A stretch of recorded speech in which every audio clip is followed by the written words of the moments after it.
Welcome to this webinar, ladies and gentlemen. Today, we are going to talk about the African perspective on the 15th July coup attempt in Turkey. That happened in 2016. We have very important speakers who are going to give us an important discussion on this topic. So, first of all, I would like to do a brief introduction of the speakers, and we are waiting for one of the members to join. But before they joined, we can still start the discussion. So, ladies and gentlemen, I now have the honor to introduce the speakers for this important webinar. We have Sheikh Nasruddin, who is the CEO of Paragon Foundation in Ghana. Sheikh Abdul Nasser has over the years worked in various fields and is a pharmacist by profession. Some of his activities centers basically in Ghana. And he has a school. The foundation runs a school in 3 parts of the country. Besides that, they have other activities that they do, that is giving potable water to various households in Ghana, also caring for the needy and the orphanages. So may I have the singular honor to invite our panel, Sheikh Abdul Nasser, to give us his own perspective, his own view on the July 15th coup d'etat in Turkey. Sheikh Nasser, you have the floor, if you can hear me.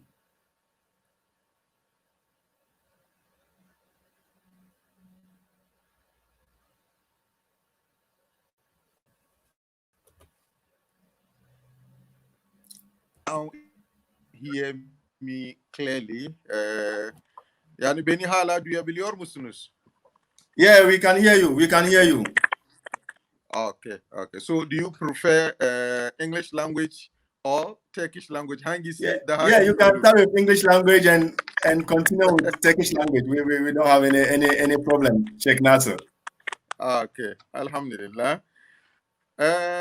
Being somebody who came to Turkey in 1998 and then seeing the level of development of Turkey at that particular time, and gradually political change of hands from one political party or one government to another government until the current government took over, and then the changes we saw. And personally, my interaction with those who made the attempt, the failed coup attempt, and also the later on development that was seen in Turkey in terms of economic and then infrastructure development and everything that you can think of. In fact, whoever doesn't even know Turkey, not to talk of we who knew Turkey from when maybe it wasn't developed as such, and then now the way it's developed, anybody who heard the news was really very troubled and disturbed and very, very deeply worried. More especially, I can say Africans, for it came at a time that Africa or we in the sub-region were looking at Turkey as a very good model from the perspective that it is developing, or it has set its leg into the group of developed countries, and for that matter has fresh experience concerning development and such worthy of modeling. But if this particular model is going to be spoiled in such a way that we lose the track of the ability of being able to model it, because you need to know much about the past and then the current one for you to be able to act and track, what happened before the current development. So each and everybody, whether the person is well abreast with the situation in Turkey or not, that particular night actually was a restless night for all of us. Myself personally, within a year, either 3 times or 4 times, by virtue of being an old student at that place and having links, I do travel a lot. And then, fortunately or unfortunately, that particular night I was in Turkey. The next day, which was 16th of July, I was supposed to leave Turkey the next day for Ghana. I went to Saudi, then from Saudi, did my Umrah and came to Turkey at least to greet friends and then get myself acclimatized with my lovely country. But unfortunately, deep in the night, I was woken up and told that there is an ongoing coup d'etat. So for us, it was a source of worry, more especially a very good model that we all have been looking up to be able to model and then also get fresh memories, and fresh ideas concerning development, both personal, economic, cultural, and then national development. We were all looking up to. So that night was a night of worry, and all of us never wanted such a thing to happen. And I believe that with people who express their worries to the Almighty God, with their prayers, and then with the anxiety and the worries, I'm sure that God listened to our prayers and never let it happen. But personally, fortunately or unfortunately, I was there in Turkey, and then not in any city in Turkey, but at Istanbul, and not in any area in Turkey at Kısıklı, just closer to His Excellency the President's house. So we all had to come down, from our buildings and then move to the center of affairs. May Allah Azza wa Jal prevent every country from going through such a very tedious, experience. Thank you, Yes, thank you very, thank you very much. Thank you very much for the brief introduction about the situation and how you observe it yourself in Turkey here. So now may I have the singular honor to invite our next speaker. Our next speaker is from western part of Africa, Nigeria. He's a journalist by profession and also a publisher by one of the most authoritative news agency in Nigeria, that Islamic news item. I'll just a minute, and he is going to also give us the journalistic perspective of this 15th July coup attempt in Turkey. May I have the singular honor to invite Mr. Rashid Abubakar, who is a publisher of Muslim news in Nigeria, at the same time, a columnist with independent Nigerian newspaper. So, Mr. Rashid. Thank you very much. Can you hear me? Yeah, we can hear you, Mr. Rashid. Okay. Assalamu alaikum warahmatullahi wabarakatuh. Let me first and foremost commiserate with the good people of Turkey, particularly the president of Turkey, Tayyip Recep Erdogan, for the innocent life lost during the July 15th, 2016 coup d'etat.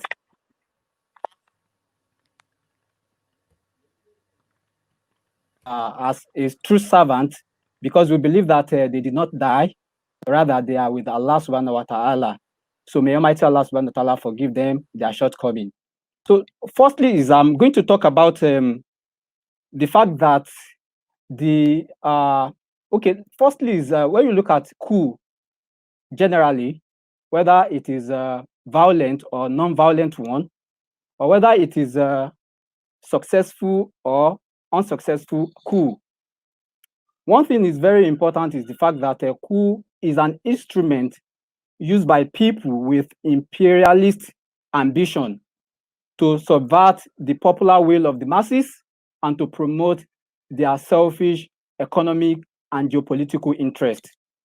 Why am I saying this? Is because you look at the many loss of lives, properties damaged in the process of what? Of removing a legitimate government without an election, which is supposed to be one of the attributes of a democratic system of government, then you should know that these imperialists, they are after their own selfish interest.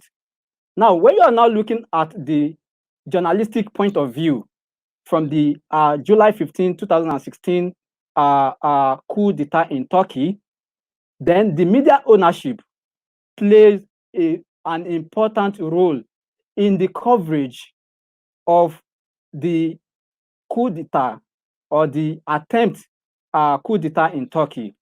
Why am I saying this? Is because he who pays the piper calls the tune.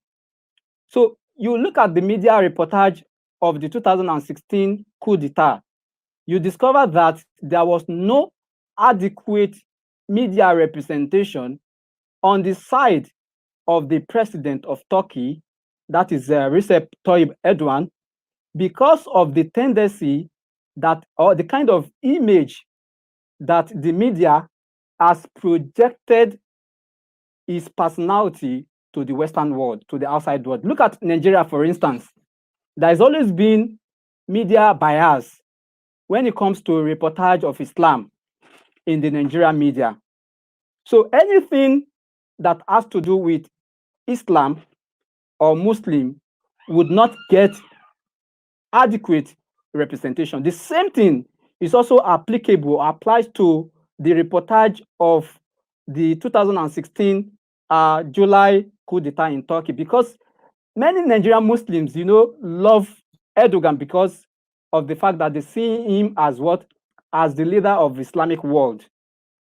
So because he speaks for the interests of Islam, especially the oppressed Muslims in different parts of the world, particularly Palestine and the rest.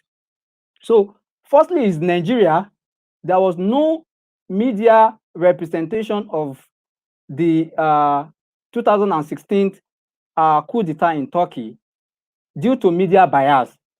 Now, those who reported it from the negative perspective. When we have the leading newspapers and the television channels in Nigeria, so they gave it a negative view of the fact that, oh, this is a dictator, or this is somebody who is camouflaging with democratic government, but in reality is what is a dictator. So that is the kind of presentation. So during the 2016 coup d'etat, I can tell you authoritatively that in Nigeria there was nothing, more balanced objective, because many Nigerian media houses did not have their correspondent in Turkey. Many of them relied only on the reportage from the Western media or the news agencies. And many of these Western media, talking about BBC, CNN, they all see Erdogan as what? As they all see Erdogan as a dictator. So they bring the news in a negative perspective. Now, I can give you a practical example too. If you have to compare the reportage of Al Jazeera and Al Arabiya English, or looking at another example of the scenario in Egypt in 2013, when the first democratically elected president, the late Morsi, was removed in that bloody coup, it was also not given, positive media reportage because of the fact that they were killing terrorists, according to them. They believe that, oh, the Muslim Brotherhood, they are terrorists. So they are not killing the innocent Egyptians, rather they are killing a terrorist, a member of an outlawed terrorist organization. So And you can't blame the media in this case because they believe that is their media and they have the right to project their own interest. Now look at 2020, this early last year, this 2019, the same Al Arabiya who gave a negative impression about Muslim Brotherhood because of the interest it has in the now president of Egypt, that is Fattah al-Sisi, is the same one that is now giving negative impression about, President Erdogan. Some media reports even claim that it was stage managed, that what happened in 2016 was a kind of a script that was being played out. But they've forgotten that over 251 people were martyred, while nothing less than 2,202 innocent Turkish were also wounded, as reported by many media houses. How could this be a kind of stage managed or a kind of script being played out? This is to tell you that the media will continue to misrepresent, especially when the imperialists who are sponsoring the coup are the one also in charge, or the one controlling who runs the media. Look at today, many top or leading media houses belong to these imperialists, and they use these media houses to advance their selfish interest. So, and that is one of the reasons why it is very, very important for us to note that the media reportage of 2016 coup d'etat in Turkey did not really favor the Turkish, particularly President Erdogan, because of the impression the Western world has. Fortunately, the Turkish and some other unbiased media organization like our organization in Nigeria, Muslim News Nigeria, we always stand for anything Islam. So we gave adequate representation of this incident in 2016, like a kind of objective reportage of what is happening or what happened in Turkish as far as 2016 was concerned. Then looking at going further, I would like to talk about something very important, that the imperialists, they came with democracy. They gave us democracy, that, government of the people, by the people, and for the people.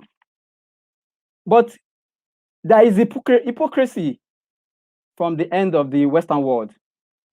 When a leader refuses to abide by the dictate of this imperialist, then he becomes their enemy. And that is one of the offenses that Erdogan committed against the Western world, because he refused to give up his country, to the Western world to control. He refuses to be the puppet of the West, and he decided to stand for the interests of Islam, Muslims globally, the oppressed Muslims. And this is one of the major reasons they decided to remove him, like they did in Egypt, because there is a significant relationship between what happened in Egypt in 2013 and what was aborted in Turkey 2016. The imperialists in the Arab world, in collaboration with the imperialists from the Western world, believe that when Morsi was the president, it would be difficult for them to control him because of what? Because of his ideological learning. So the best thing they could do is to remove him. And that was exactly what played out, without even considering the fact that there would be loss of lives and properties, irrespective of what their aims is going to be achieved. Yet, they gave us democracy. But what kind of democracy did they give us? They themselves, they are also encouraging coup to be played out, especially in Africa. So there is need for us to understand the fact that today, many leaders who have participated in coup d'etat in different parts of the world, particularly Africa, many of them later become leaders and they've not been brought to book. And there is no way you can fight or you can eradicate or you can even tame there is no way you can even tame what we call coup in Africa, because a lot of people are benefiting from it. So if somebody like Fatai Sisi, who participated in a coup and today is the president of Egypt, not only that, just last year he emerged the chairman of the African Union, and nobody, questioned him. Nobody criticized him for the blood of innocent people in his hands. Definitely, there is problem, and there's going to be problem. Like Fela says in one of his songs, he said, "What we have today is democracy or crazy demo," and this is the problem we are having in Africa. So we need to put an end to coup by bringing to book those who participated in coup d'etat, whether violent or non-violent. Thank you very much for this presentation. Thank you very much, Mr. Rashid. What an exciting perspective from the journalist perspective of the attempted coup in 2016. Now I have the singular honor to invite one of our brother who is from Democratic Republic of Congo. And in his perspective, he is going to speak to us in Turkish. Okay, he is a president of African Student Association in Turkey here. And may I have the singular honor to invite our brother Yunus. Yunus, sen davet ediyorum. Teşekkür ederim. Sağ ol, çok teşekkür ederim. Benim daha çok 15 Temmuz'la ilgili bizim Afrikalı öğrencilerin gözünde o milliyetçilik duygusu ve vatanlarına karşı olan sevgi duygularından birazdan bahsedeceğim. Bizim hep dini olarak her zaman bize şu şeyleri anlatılırlardı. Milletini sevmek, vatanı sevmek imanın yarısıdır. Biz o 15 Temmuz'u bu hadisin misalini görmüş olduk. Ve bunu anladık. Halkın karşısında, halkın milliyetçilik duygusu olduğu takdirde ve kendi milletine karşı olan sevgisi olduğu takdirde hiçbir kötülük onları geçmesi mümkün değildi. Ve bombala, ne türlü tanklar, kötü şeyler ne olursa olsun halkın karşısında hiçbir şey durması mümkün olmadığını orada görmüş olduk. Ve bizim için özellikle Afrikalı öğrenciler olarak bizlere bu günleri ya da o 15 Temmuz bizim için çok güzel, çok büyük şeyleri ifade ediyor. Ve o büyük, önemli olan şeyleri belki de bizim kıtamızda en büyük eksik olan şeylerden biridir. Ve biz bunları bu ülkede görmüş oluyoruz. Tüm kötülükleri durdurabilecek tek şey vatan sevgisidir. 15 Temmuz Türkiye'deki yaşanan olayları, o darbeyi başarısız olması sebepleri tek bir sebebi var. Halkın kendi vatanlarına karşı sorumlulukları ve sevgisi her şeyden önce olduğunu gördük. O gün her farklı partilerde olabiliyorsunuz, farklı ideolojilerdeki farklı ideoloji sahiplerde bile o günleri hep birlikte kendi topraklarına sahip çıkmak için mücadele ettiler. Bu işleri ancak birliktelik içerisinde çözüm getirilebileceğini görüyoruz. Bir ülkenin ilerlemesi için, bir ülkenin daha güzel bir yerlere gelebilmesi için, gelişebilmesi için en önemli nokta milliyetçilik duygusu olmasıdır. Kendi ülkene, kendi şahsi olan bir evin gibi baktığın takdirde onu korumayı, onu sahiplenmeyi duygusunu içinde olmuş olur. Bizim Afrikalı öğrenciler olarak o günleri hep böyle filmlerde görürdük. Yani insanları bir olaylara karşı ya da vatanlarına karşı dışarıya çıkıp mücadele edebilmeleri. Bizim için bu olayları yaşanmadan önce sadece yani hikayelerden ibaret, yani hikayelerden ibaret olduğunu görebiliyorduk. Ama o olayları yaşandıktan sonra şunu gördük. Gerçekten bu ülkedeki insanları kendi ülkelerine olan sevgileri sadece sözde olan değil. Mesela bugün her Afrikalıya sorduğun zaman Afrika'yı seviyor musunuz? Herkes Afrika'yı seviyor diyebiliyor ama gerçekten biz onu seviyor. O gerçekten gerçek anlamda Afrika'yı seviyor muyuz? Bunu kendimizi sorgulayabilmemiz gerekiyor. Ve bugün kendi kıtamızdaki yaşanan tüm olayları tek bir sebep kaynağı vardı. Kendi ülkelerimize bağlı değiliz. Kendi ülkelerimize karşı sorumluluklarımızı hiç getiremiyoruz. Biz sadece ülkelerimizi bize sunması gereken ödevlerin peşindeyiz ama biz bir halk olarak, bir vatandaş olarak kendi ülkelerimize sahip çıkmamız gerektiğini bunu bilmiyoruz. Aidiyet duygusu yok. Herkes kendine göre çalışır. Herkes kendi önündeki imkanları bakar. Ki herkes kendi ülkelerine sahip çıkmaya kalkarsa, bugün Türkiye'deki 15 Temmuz'daki insanları o zulümlere karşı, o darbeye karşı çıktıkları gibi, o mücadele ettikleri gibi bizim de kendi kıtamız için öyle bir mücadele yapabilme inancımız olursa bence şu andaki yaşanan tüm sorunların çözümü olur. Çünkü bunu yapabilmesi için ilk şey iman gerekiyor. Çünkü vatan uğruna bir tankların önünde çıkıp mücadele edebilmek bir iman gerekiyor.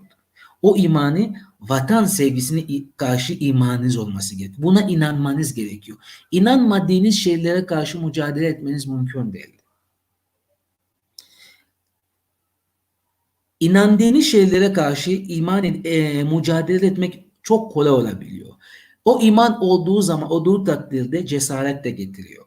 İnanmadığın takdirde cesaret de gelmesi mümkün değil. Bugün hepimiz muhakkak inandığımız şeyler vardır. Herkes inandığı şey olur. Ve o inandığı şey uğruna mücadele edebiliyor. Ama bizim kendi ülkelerimizi, bizi var edebilecek en büyük şey kendi vatanımıza karşı olan inancımızı her şeyden önce yüksek tutmamız gerekiyor. Yüksek tuttuğumuz takdirde işte o zaman kendi ülkelerimizde yaşanan sıkıntıları, sorunları çözüm getirilebilmesi için de kolay olur.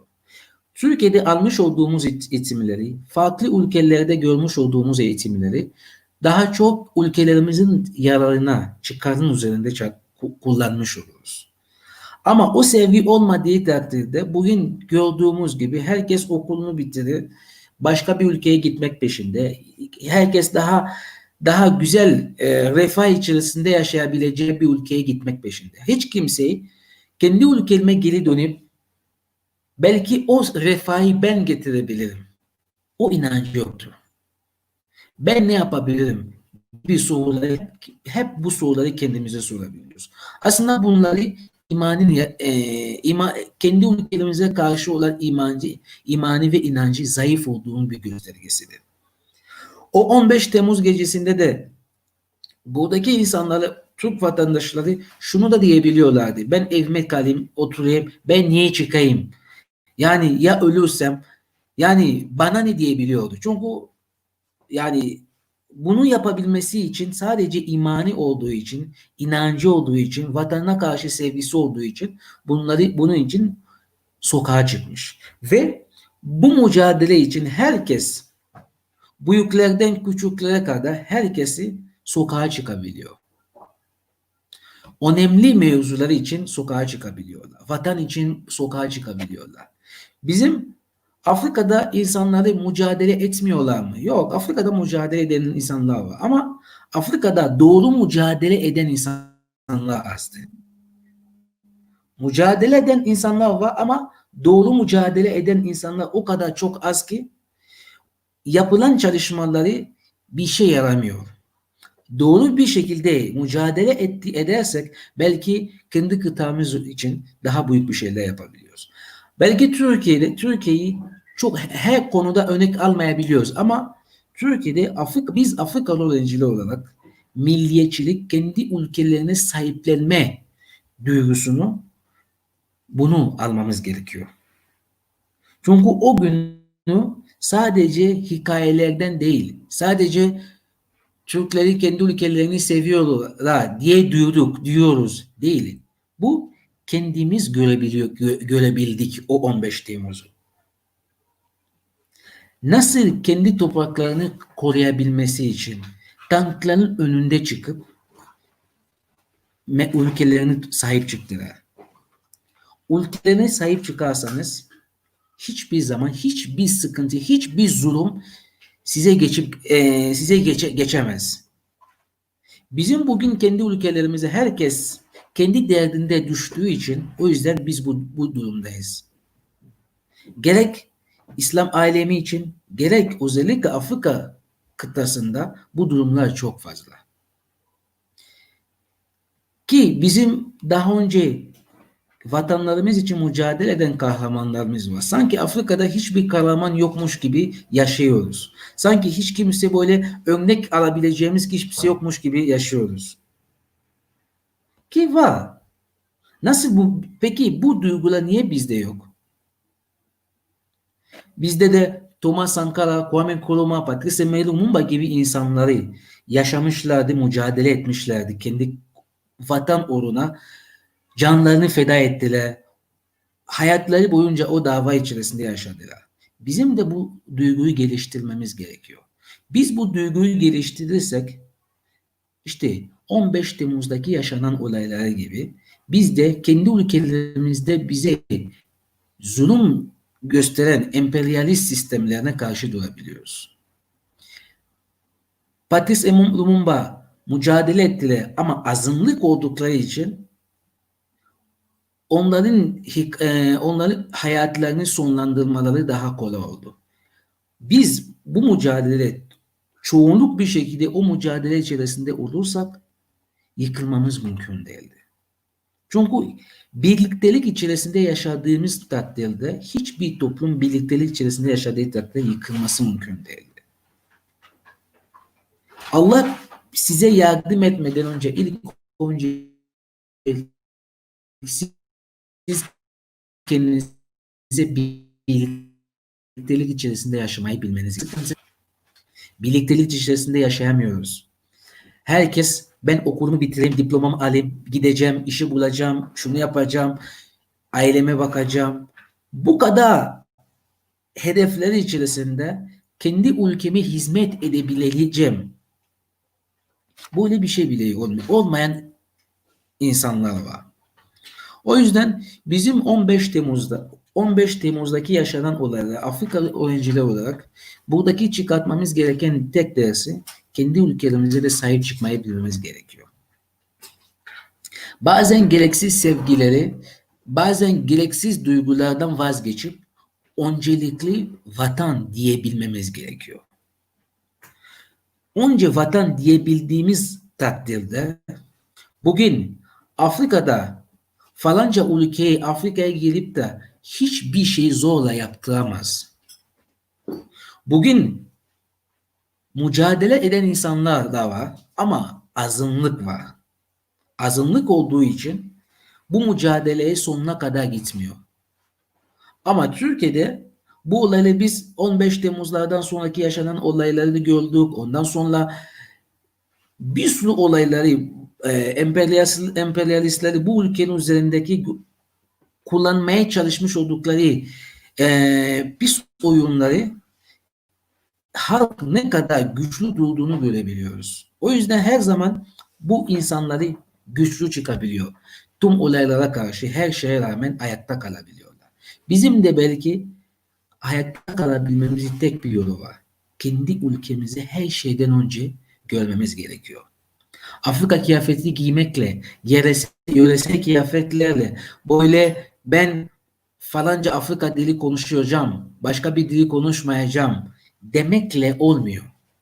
Çünkü bunlar hepsi teori. Bizim meydana çıkıp o mücadele edebilecek bir nesile ihtiyacımız var.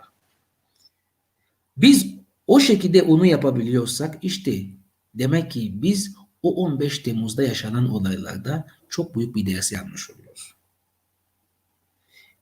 Çünkü vatansız yaşamak duygusunu hissetmek gerekiyor. İçinde olması gerekiyor. Bunu bilirsek en azından kendi vatanımıza, kendi ülkelerimize ona göre koymaya çalışırız. Ona göre çabayı da ona göre gösterebiliriz. İnşallah biz de Afrikalı gençler olarak bu 15 Temmuz'da yaşanan olaylardan inşallah büyük dersi çıkartmış oluruz. Kendi kıtamız üzerinde mücadele nasıl etmemiz gerektiğini öğretmiş olduk. Ama yine de Allah hiç kimseyi, yani Allah bir daha bu günleri yaşatmasın kimseyi. Hiçbir ülkeyi böyle bir kötü olayla yaşatmasın. Ben inanıyorum. Buradaki görmüş olduğumuz bazen olayları kendi kıtalarımız için, kendi kıtalarımıza göre uyarlayarak yapabileceğimize inanıyorum. Benim bu konuyla ilgili söyleyeceğim bu kadar. Çok teşekkür ederim. Sağ ol.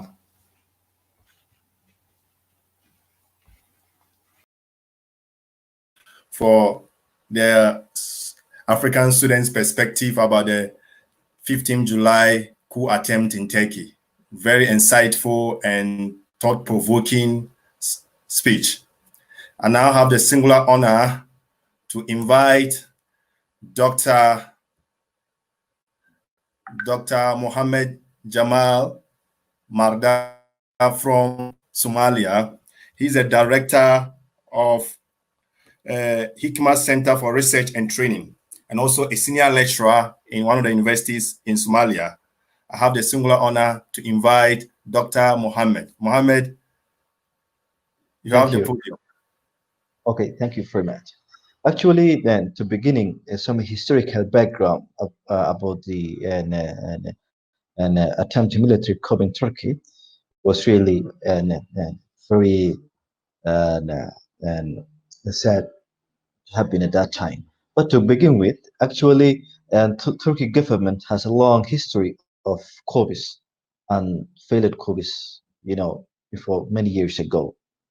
Particularly, Turkey had several successful coups in 1960 and 1990 and 1971. A military coup happened, and also 1987 another coup happened, and 1997 another coup happened. All these coups were very successful, but again there were and other failed coups, like the coups happened in 1962 and the other coup that happened in 1963, and the latest coup. Actually, that latest coup was really very different.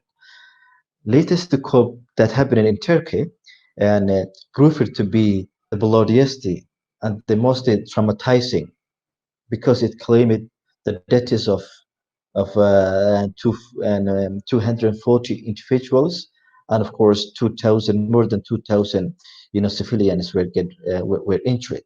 So that coup was really the latest coup was the most the bloodiest coup ever happened in Turkey. And but relatively compared to Africa, there have also many recent coups that happened in Africa, and good example is Egypt and other bloody regime changes also happening in Africa. So all these regime changes happening in Africa, all of them were very bloody, and they claimed the deaths and the devastation is of civilians and their properties, and many countries are like Libya and Egypt and Sudan are really suffering. The military coups, and these coups are very active. So in Africa, usually and government change is really bloody when we compare. But the military coup attempt or the coup attempt happening in Turkey relatively compared to African context is is not that much bloody and deadly. But Africa has a long history on all these bloody coups. And it is also important to mention that when the coup happened in Turkey, and the opposition leaders or the opposition political parties and the ruling party, they come together and they spoke one voice and against the coup attempt. So that was an manifestation and an indication that the state ownership actually played a critical role, to fail the coup attempt in Turkey, 15th of July 2016. And but also the other thing I would like to address is like what are the lessons that we learn as Africans from the military coup. So actually, in my country, Somalia, you know, political and instability has been growing over the years, and the opposition parties and the relationship of the ruling party, their relationship is very hostile. But in Turkey, actually, the ruling party has connections and relationships with the opposition party, and that relationship was not hostile, was friendly, was collaborative, and was positive. So these are one of the attributes that the coup attempt in Turkey, and was not that much successful. And the other, thing that we learn is that the leadership is very important. So in Turkey, the prime minister was kind of a leader who was able to connect the dots of his people and able to and manage to answer the interest of the citizens, not only food and cool and primary needs, but also he and the current prime minister contributed and transformed the country in a way that they actually support the other countries like Somalia, like Libya and others. So the current prime minister managed to put Turkey government in the global political platform again as an emerging power, and that was one of the things that united the civil society or the civilians of Turkish people to love their country and to demonstrate nationalism and patriotism to face the country from illegal attempt.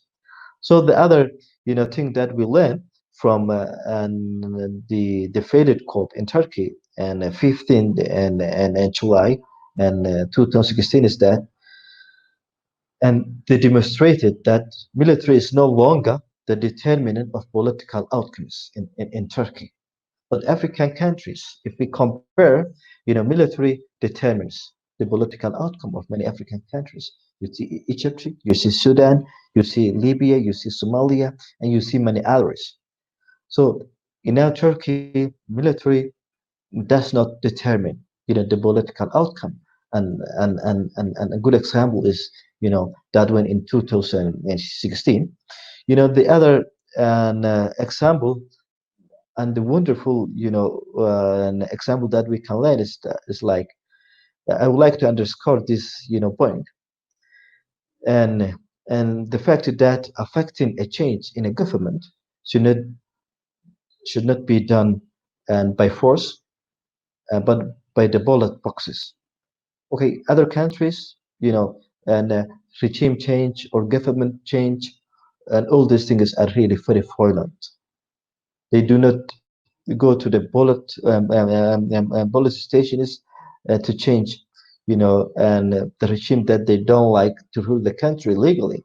But it goes usually the other way around. And the other thing that we can learn is that political maturity is very important when you consider or analyze how the civil society or civilians or political and leaders, whether they're opposition or whether they are the ruling party, you know they they defeated the coup attempt together, and they have many things that unite them, and not only and the state was not owned, and this is also very important to point.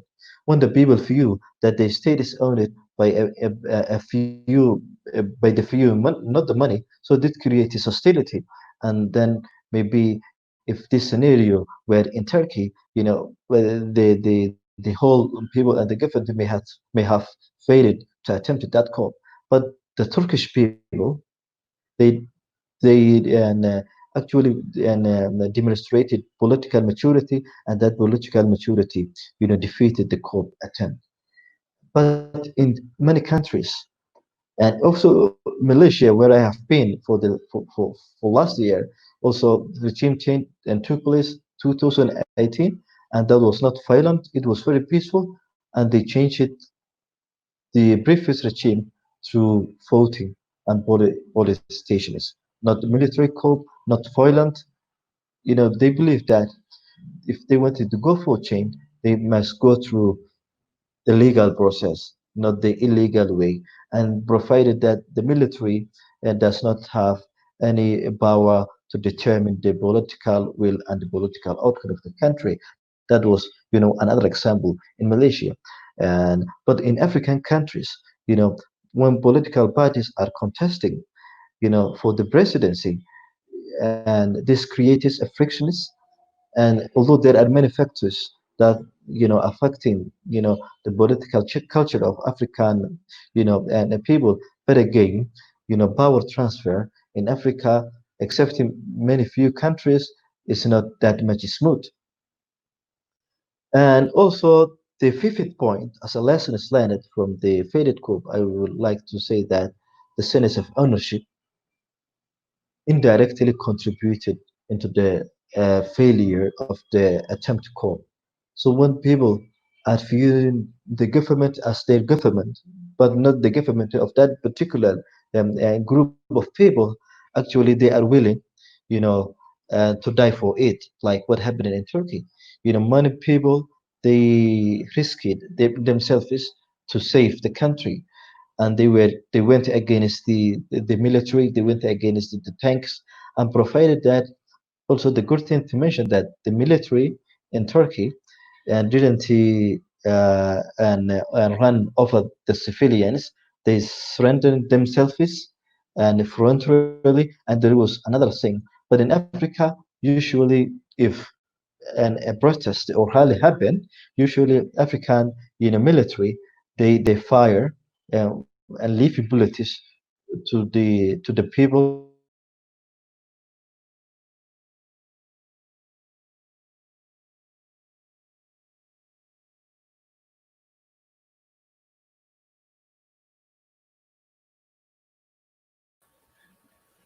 then they I think we have some network connection problem with Dr. Madi's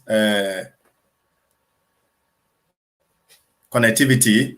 So if let's try and see.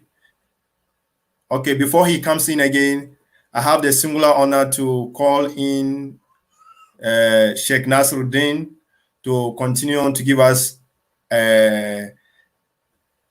throughout this process from the night of 15th July, he being Turkey, what are the things that he observed? Okay, what are the situations, what are the lessons that Africans can learn from this coup attempt? And what are the things that the Turkey nationals can also learn from this attempt?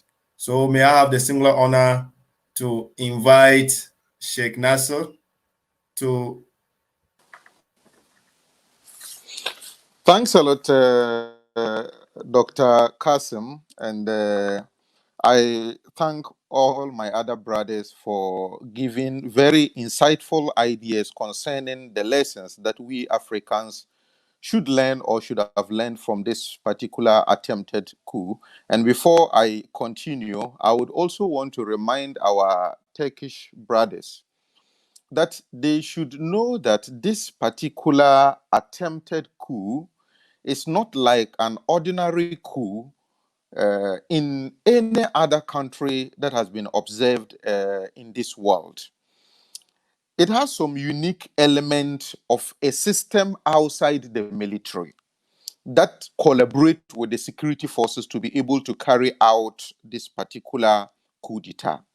And our brother from Nigeria rightly mentioned, how the real picture of the coup wasn't able to be portrayed in the media. I mean, because this is a system that has extension in all the fields, in the media field, in the business field, in education field, in health field, in politics, and all other places. So my word of advice, more especially, yani between dear arkadaşlarımız, Türk arkadaşlarımız, yani İngilizce'de bahsettiğim gibi, yani bu ya gerçekleşmeyen darbe diğer darbeler gibi değil ki, çünkü bir sistem üzerinde sadece askeri kol üzerinde yapılmamış bir sistem üzerinde yapıldı ve o sistem Türkiye'de yani sesi ve ocağı söndürülmüş ise biliniz ki başka ülkelerde söndürülmemiş. Hala hayatta.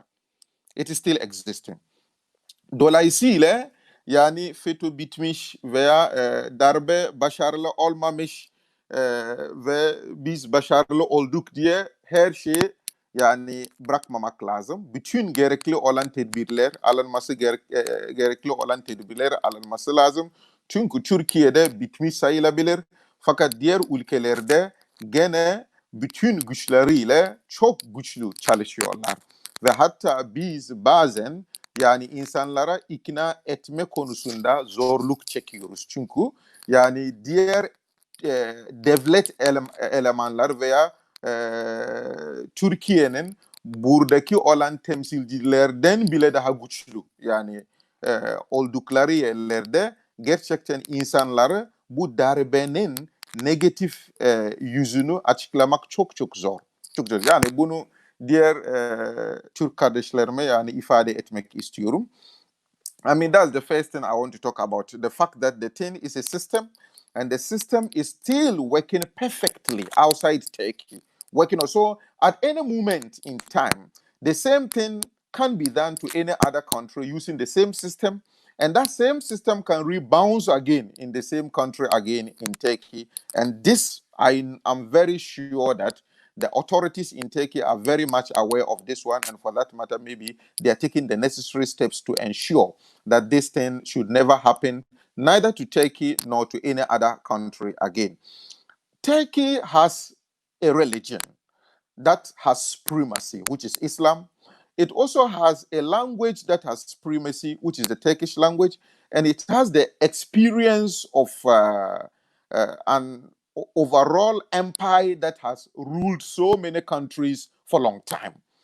And for that matter, for me, looking at their leadership style and then their obedience to their leaders, just take only one command of the president to say, come out, and everybody, I mean, all of us, I admired the courage of the Turkish people, their children, their ladies, and everybody come out, and myself had to also what? Come out onto the street.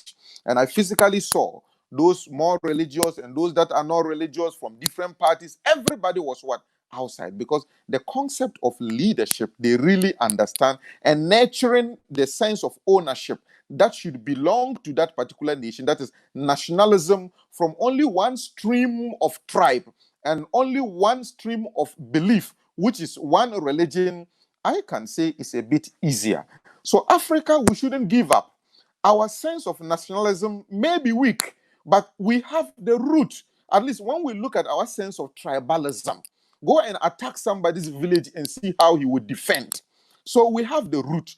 Ours is to develop that one and see how we can unite that one, irrespective of the differences in ethnicity and the differences in tribe and so forth and so on, and the differences in religion. You go to each and every African countries, at least 3 strong religions, you find them over there: Christianity, Islam, and then also, let's say, the African traditional religion. But Alhamdulillah, I mean, Turkey for a long time had enjoyed one religion, had enjoyed maybe supremacy of one language, one religion, and had also enjoyed, strong leadership that had covered so many countries. And for that matter, what a leader is, and the responsibility of a leader, and the responsibility of also you, the follower, is clearly, known and clearly defined, and even their children, they know this one. So we have a long way to go, but my simple advice is that we should never sit down and say this thing has come to an end and it's a failed coup attempt. It has been attempted once, but then let's be a bit vigilant. This is not only to the Turkish people, I mean, to anybody at all, that the system seemed to have extended its wings to those particular countries with its educational system and health system and economic system. Know that one day, I mean, in pursuance of trying to achieve their own aim or to respond to a particular above command, they may do something that will look similar to what has been done in Turkey. Without going much into details, the other panelists are well abreast with the issue, so I will leave it to them, inshallah. Assalamu alaikum. Thank you very much. Thank you very much, Sheikh Nasser. Now I have the singular honor to invite our brother from Nigeria to give us his perspective, the perspective of the journalistic perspective. What can we do? What can journalism do to stop such attempted coups? Okay, and as he made mention on his previous report,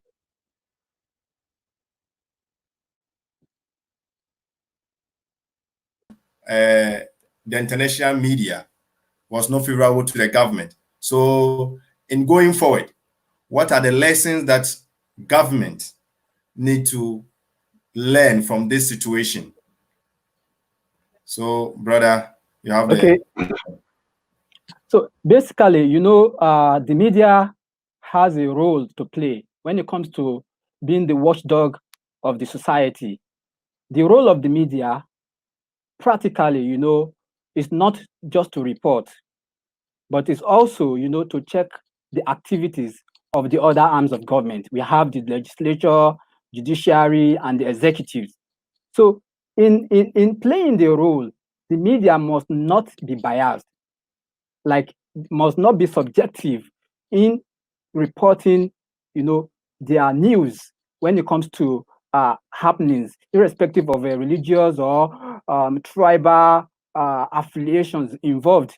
I gave you an example of the reportage of the 2016 coup attempt and how it was reported in Nigeria. It was deliberately reported, underreported, or to misinform the Nigerian populace because of what? Because of the bias, because of the religious bias. The Nigerian Christian or non-Muslim dominated media see about the portrayals of Muslims in the media, in their own media. So journalistically, irrespective of religious affiliation or tribal affiliation, we must not be partisan. We are expected to report the news from the objective point of view. So if there is a case or there is an attempt, of coup, most times journalists or media houses are always being carried along. You see cases where media practitioners sometimes are part of the team or part of the people involved in the coup. Look at Turkey, for instance, also apprehended some journalists, some foreign journalists, who during the coup attempt, contributed to misinforming the world about what is actually happening in their country. And what happened next?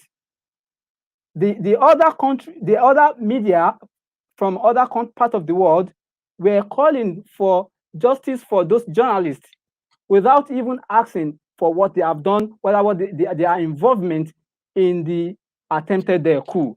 So this is not journalism. So what is journalism? Is for you to be objective in your reportage, not to take sides and not to be partisan, just to report the news. This is exactly what is missing in the global media practice.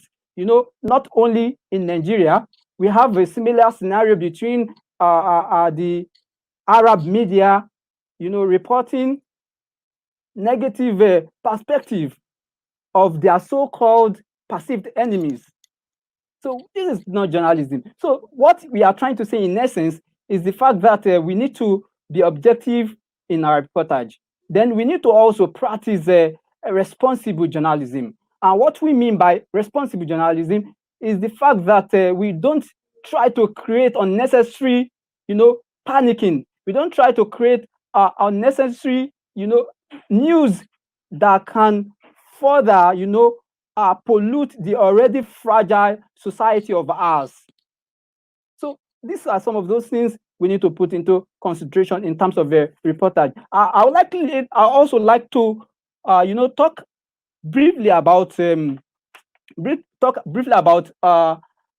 one of the lessons that we need to learn, the Turkish, coup attempt we learn from the Turkish coup attempt. Number one is that when it comes to global politics, the mass resistance against the coup plotters by the people of Turkey, on that fateful night, is the most decisive of people's action that I have seen in recent times. It's like your president was on vacation, was not even in the country, and he was aware that, some people are trying, to take over the government. What he did was to make a call that go and defend your mandate, and people trooped out. Now, can any other African country tell me that, your leader, take for instance in Nigeria, our president will come out and say, Nigerians, go out and defend your mandate? How many Nigerians will come out to do that? Why? Because this democracy, government will come in, promise you heaven and earth. They promise to do this for you, they promise to do that for you. And the poor masses will be very happy that, this is the government that we've been waiting for. Then after 4 years or after 3 years, you see in the same problem, the same predicament without any positive improvement. So how do you expect that president or that government to make a phone call that, the people of Nigeria, go out and defend your mandate? Nobody will come out. These are some of the lessons African leaders need to learn from from Turkey, especially from the President Erdogan style of leadership. And also, just like I've also have here, that people were actually motivated. The people of Turkey, both the poor, the rich, and everybody, they were actually motivated, to resist the coup attempt. Just because of what? Just because of the improvement, the level of improvement, in the democratic system of government by the AKP party, and also the President Tayyip Erdogan, that has brought to the government. So today, many of them can see the dividends of democracy compared to many African countries where there will be nothing to show for it after maybe they have spent almost 8 years. These are some of the reasons government needs to put more effort, in making adequate provision for the masses, especially protection of lives and properties. Then also to the Muslim world, especially the Africans, that we should not, detach ourselves from the democratic system of government, believing that it is not Islamic.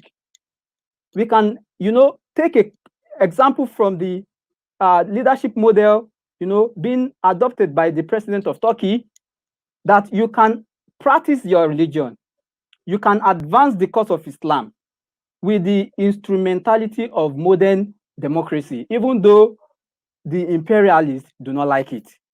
So if we are truly sincere, in the quest for Islamization of knowledge, or the essence of practicing our religion, there is nothing stopping us from participating in the democratic system of government. Then when we have the opportunity, we have the power, then we can use the opportunity to practice our Islam without being victimized. Look at Nigeria today. Nigeria, for instance, Nigeria is the largest, the biggest economy in Africa, and also has the largest number of Muslims in West Africa. And you say Nigeria, we have about 50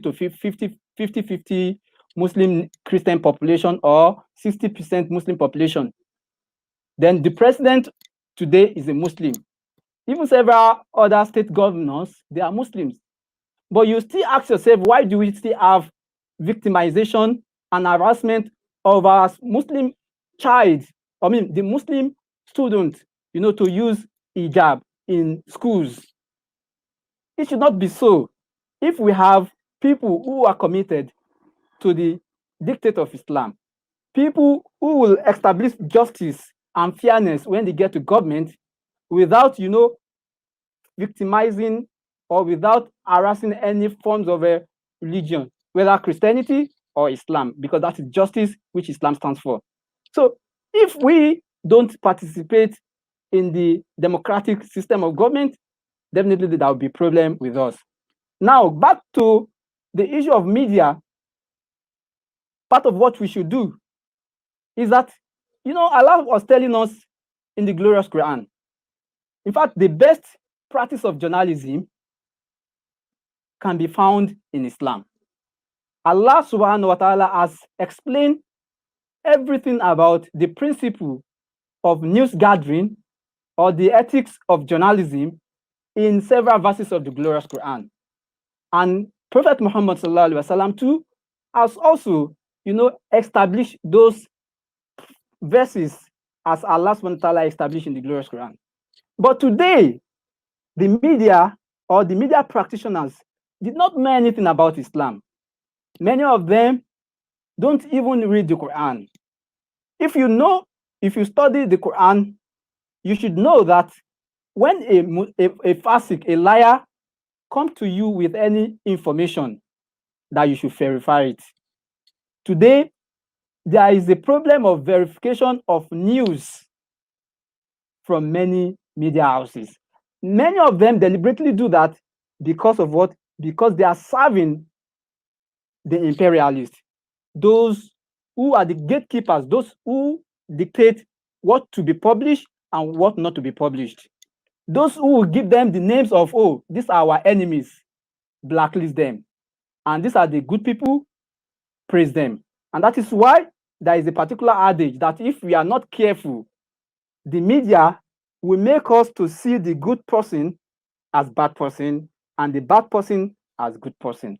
And that is exactly what played out during the 2016 coup attempt, where many Western and some Arab media houses decided, to paint the government of President Erdogan as a bad government, and himself as a dictator. So this is part of those things that we, as media practitioners, we should try as much as possible to avoid in our reportage. Even if the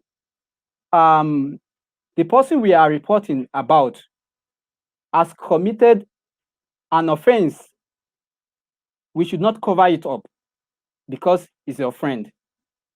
Because Allah says that we should establish justice in Surah Al-Ma'idah, Quran chapter 4, that even if it is your father, your mother, your children, or even your friend, that we should try to establish justice. We should not take side. And that is what journalism is all about, which is what is lacking or is missing in many news content you read in the world today. So that is why you see the story of the case of Hagia Sophia, which happened last week. Just yesterday, I was reading so many negative reports from so many Western media, including some Arab media as well. Just because of what? Just because we don't like him. And this is beyond journalism, which every one of us, we must try to avoid. So Islam, has taught us that we should try to establish justice via journalism. And also for every listener or people watching me this evening here in Nigeria, that if we have the power, we have the means, then we should invest in the media. We should all invest in the media, like what Turkish government has done. Today, if my medium, which I represent, Muslim News Nigeria, the most authoritative Islamic newspaper in Nigeria, we rely more on Turkish media for international or foreign news, because we don't really trust many of the Western media. So if Turkish, for instance, did not invest in the media, how do we then, take news items from that source? So there is need for many of our elites or the rich among us to invest in the media, to advance the cause of Islam, and also to advance the cause of justice and fairness in terms of practicing the true ethic journalism that is expected of every Muslim to be involved. So I think basically that is what I would like to say as far as the aspect of media is concerned. Then the only thing I want to say again is the fate of Africa when it comes to coup. So for instance, you talk about the risk of coups in Africa is very high, very, very high, because we have witnessed more than 200 cases of successful and unsuccessful coups in the last 1960. Between 1960 and 2020, we have more than 200 cases of coup attempt, the successful and the attempted one. Just 2019, yes, we have a coup in Sudan. So there is every possibility that a coup can happen anytime, anywhere within the continent of Africa, because there is no strict measure when it comes to the punishment of coup plotters, who in most time or in most cases later assume the mantle of leadership of their various countries. Like I cited the case of Fattah al-Sisi of Egypt. There are also several other African countries, that the leaders were once participated in coup, then turned to a civilian, participated in democratic process, and later emerged as a president of their respective countries. So if we are unable to bring them to book for what they have perpetrated, during their time, during the period, for instance, in Nigeria, I'm going to cite two examples if I still have time. Former President Olusegun Obasanjo, was part of the army officers that overthrew another military ruler, General Gowon, in 1975. The coup plotters later brought General Murtala Mohammed to head the country, and by 1976, just 1 year, there was a failed coup which led to the death of Murtala Mohammed. And what happened next? Obasanjo became the head of state. Now, when Nigeria later became democratic state in 1999, the same Obasanjo who was part of the coup of that 1975, who headed Nigeria in 1976, came back in 1999 and also contested and won a presidential election. And guess what? He ruled the country for another 8 years. So many military who participated in coup in Nigeria will tell you that, oh, we are doing this. Okay, so to summarize this, I think our speaker started having a network problem. Okay. So we will go to Dr. Mohammed Jamal to give us a brief 5 minutes perspective of his the coup d'etat and the lessons that we can learn from.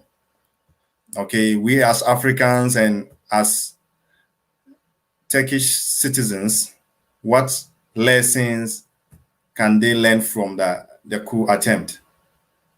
So thank you for that. Can you please unmute? Okay. I've unmute you. Can you unmute your Yeah. Okay, and thank you for that. I would like to summarize, the Turkish coup attempt and African perspective is in very few, sentences. In the first place, actually, a national pride is very important, and when the leadership of the country is loyal and has a culture of transforming in the people and for the people and to go development and prosperity is one of the signs that good leadership and actually it contributes to respective countries. And the other thing that I would like to address that leadership is really a level of energy and thinking. When we particularly take as example of Recep Tayyip Erdogan as a Turkish leader, his level of thinking was not actually a personal interest and the interest of a group of people, but he was thinking about the nation as a whole and of course the Muslim community as a whole. So his leadership the vision was not confined to a particular group and a particular society and his interest, but his leadership ambition was beyond that, and he was ambitious and to be a good example or a good leader for the Muslim community. The other thing is like that, and as a lesson is learned from and this perspective is that leadership is not like changing one person to another person, but it is all about level of thinking and energy. So if we consider leadership like that, that small definition in Africa, what happens usually is like that. We do not discriminate or we do not differentiate people who contributed to the devastations and the destructions of a particular, country. That's number one. But Turkish people, they are able to manage and discriminate those who build up the country or who are going to destroy their government, their democracy, and they discriminate or they differentiate it. But in an African context, still we do not reach that kind of a political maturity to differentiate who is good for the country and who is not good for the country. And the other thing I would like to underscore is like that, to my opinion, there are there are three measures, and three measures in particular are vital for achieving a global and political future. And I mean, cope-free political future for a country is like to uprooting first to uproot groups having external links, because when African countries usually they suffer external interventions, and when the imperialistic views consider your country as an enemy, so they try to establish a network who facilitate them to breach into the system of the government, and through that, the coup or any illegal government change happiness. So I would like to suggest and for African country and to approve, and those groups having external weakness, and those groups really they are the enemy of their countries. The other thing, number two, the other thing I would like to address is like that improving democracy.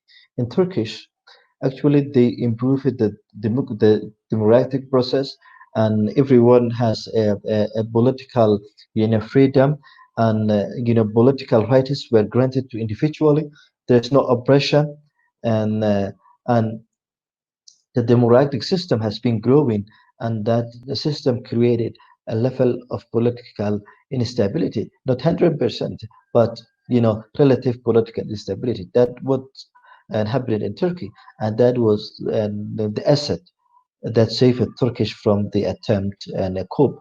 So the other thing I would like to suggest is like loyalty is very important. National pride, nationalism is very important. When you do not have a sense of ownership of your country, actually there is no way for you to save your country from devastations and of external interventions. So the other thing I would like to suggest is that Iceland from the Turkish and Coup is like if to African be able to reach, and we must say and I would like to and also take the quote that John F. Kennedy during his presidency said, ask not and what the country can do for you, but ask what you can do for the country. So if I'm talking to my African following countries.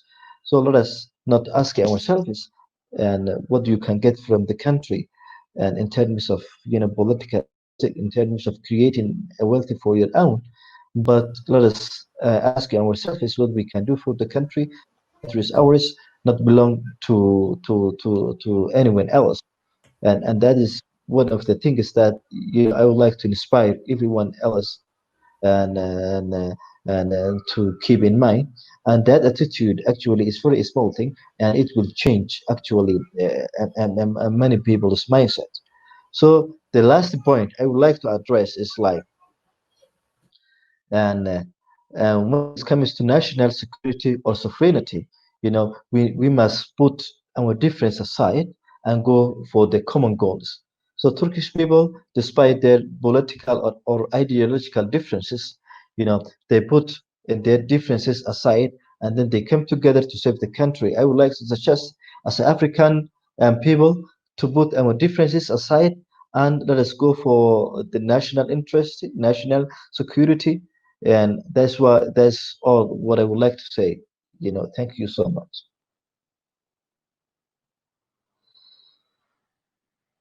Very much, Doctor.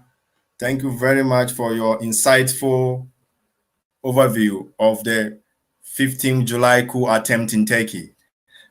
I now have a singular honor to invite our brother Yunus to give us just a brief summary of his perspective of students in Turkey. What lessons do we learn as students in Turkey? Brother Yunus. Teşekkür ederim. Ben çok fazla uzatmayacağım. Zaten değerli abilerimiz bu konu üzerinde zaten detaylı bir şekilde anlattılar. Bizim sadece Türkiye'deki Afrikalı öğrenciler olarak öğrenmemiz gereken tek dersi buradaki almış olduğumuzu tecrübeleri, buradaki kazanmış olduğumuzu imkanları ileride sadece kendimize saklamamamız gerekiyor. İleride kendi kıtalarımız için de bunu uygulamamız gerekiyor. Buradaki görmüş olduğumuz tüm olayları sadece tarihlerde kalmaması gerekiyor. Sadece bir zamanlarda hikaye anlatmak için kalması gereken bir olaylar değil. Biz de bunları kendi kıtamız için elimizden geldiği kadarıyla bir şeyler yapabilmek. Ben inanıyorum Türkiye'de eğitim alan öğrencileri kendi ülkelerine karşı sorumlulukların daha arttığını da görüyorum. Türkiye'deki okuyan Afrika öğrencileri buradaki görmüş oldukları o vatanseverlik duygularını kendi ülkelerine karşı da ya da kendi kıtalarına karşı attığını da görüyorum. Yani o yüzden bu konuyla ilgili, özellikle milliyetçilik konusuyla ilgili Türkiye Afrikalı öğrenciler için çok güzel bir örnek oluyor bu konuda.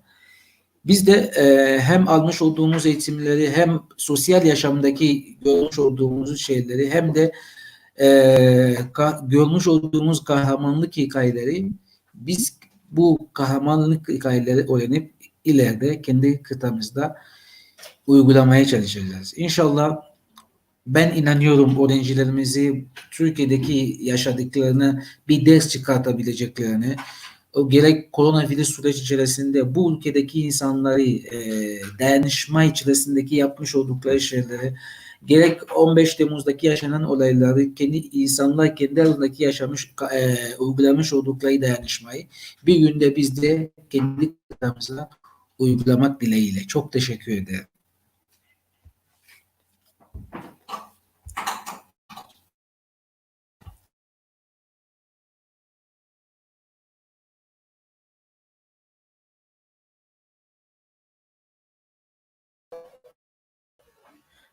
Thank you very much. Thank you very much, Yunus, for your insightful perspective on the students of Turkey, African students in Turkey specifically. So now I have a singular honor to invite the director of Center for African Studies at İnönü University to give us, to just one or two words to us. So I now have the singular honor to invite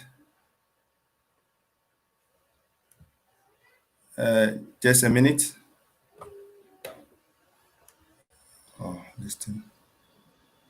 Evet. Okay, so now I have a singular honor to invite the director.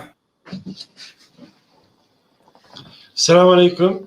Welcome all of you. Çok değerli arkadaşlar, hoş geldiniz. Davetimizi kırmayıp programa katıldınız. Hepinize çok teşekkür ediyorum. İnönü Üniversitesi olarak, Türkiye Malatya İnönü Üniversitesi olarak inşallah Afrikalı kardeşlerimizle benzer paylaşımları, programları daha çok sürdürmek istiyoruz. Bundan sonraki programlarda da görüşmek üzere diyorum. Bizleri kırmayıp davetimizi kabul edip programa katılım sağladığınız için Nijerya'dan, Somali'den, Kongo'dan, Gana'dan katılım sağladığınız için hepinize çok teşekkür ediyorum. Değerli dinleyicilerimize de çok teşekkür ediyorum. Herkese hayırlı akşamlar diliyorum. Kasım Bey'e de çok teşekkür ediyorum. Değerli moderatörümüz. Ağzınıza yüreğinize hep Allah razı olsun. Okay, thank you very much. So thank you all for listening to us, and we thank you all, and we hope to meet again in another exciting edition of our series, and that will be another exciting one. Thank you all. Thank you all. I've been your moderator, Dr. Kasim Salifu from Ghana. Have a good night, all of you. Salamu alaikum. Inshallah, see you on another program. Yeah, see you another time. Bye-bye.